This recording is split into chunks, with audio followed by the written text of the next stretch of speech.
আপনাকে কি করে ভালো না বাসি ইয়া রাসূলুল্লাহ। যখন আপনি আমাকে ভালোবেসেছেন সেই 1400 বছর আগে, যখন আপনি আমাকে মিস করতেন, আশা করতেন যেন আমার সাথে দেখা করতে পারেন, অথচ তখনও আমি জন্মই হইনি।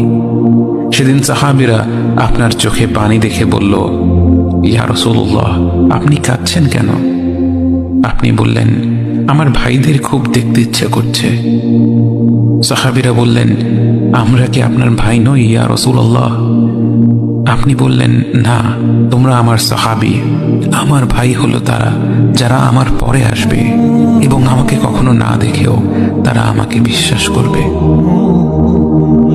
মৃত্যু শয্যায় শুয়ে আপনার অন্তরে এই চিন্তা ছিল যে আমাদের পরিণতি কি হবে। উম্মতি উম্মতি বলতে বলতে আপনি আপনার রবের নিকট ফিরে গিয়েছেন।